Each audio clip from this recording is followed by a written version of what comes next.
Now I want to look at comparing linear to angular motion. We've got three equations of motion for linear motion. V equals u plus at, s equals ut plus half at squared, and v squared equals u squared plus 2as. These three here. Four equations for linear motion. So this is linear motion here. Take it to be in a straight line.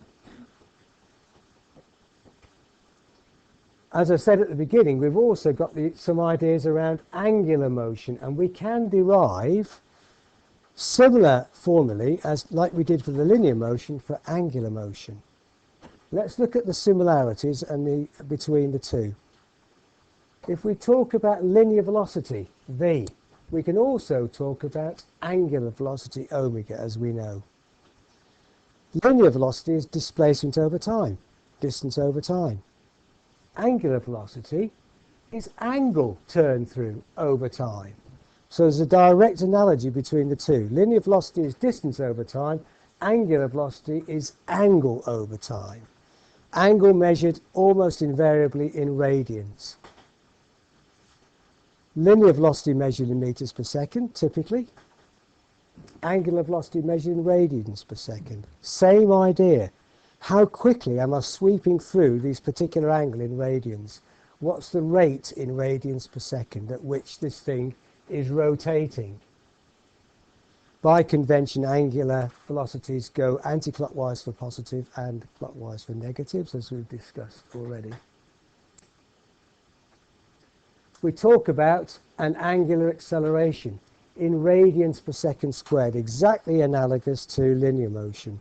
So if the angular motion is increasing at the rate of 3 radians per second every second, then we talk about an acceleration of 3 radians per second squared. Theta is the angle measured in radians. This is an important formula to make a note of. Number of turns equals theta over 2 pi. So angular motion, you can have a little section in your formulae for angular motion, and we'll summarize this all in a minute and make sure you've got them all. Look at this though. Number of turns equals angle divided by 2 pi. Where do you think that formula comes from? The number of turns is angle divided by 2 pi. Or angle equals the number of turns times 2 pi. Why?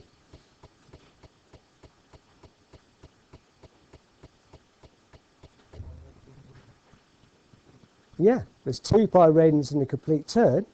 So say it goes through 2 complete turns, what angle has it gone through? 2 lots of 2 pi. So how do I get the angle? I multiply the number of turns, say 2, by 2 pi, because 1 complete turn is 2 pi, as Lee says. It could be a fraction, of course, half a turn. What's the angle I've gone through? Half times 2 pi, or pi. So how do I get the angle? I multiply the number of turns by 2 pi. If I want the number of turns, I divide the angle by 2 pi. How many lots of complete turn, 2 pi, are there in my angle? Will tell me the number of turns. So that formula can be useful.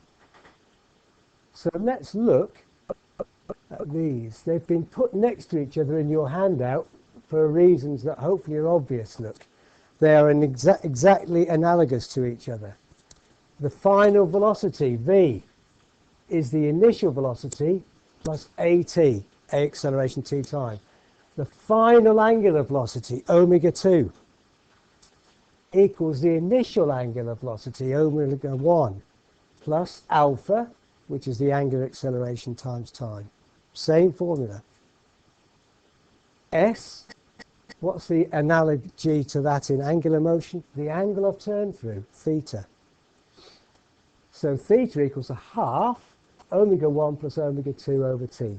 The change in motion over 2, the average velocity times time. And so on for the other two. Look, I think you can see the analogies there.